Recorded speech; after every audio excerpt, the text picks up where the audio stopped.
இதை போல மறைவாக வாழ்ந்தவன் இன்றுதான் மத யானை போல் வருகிறார்.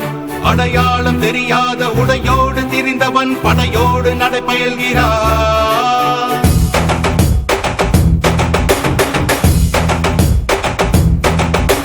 இமை பொழுதும் உறங்காத தாவரன் இவன் சுமை கண்டு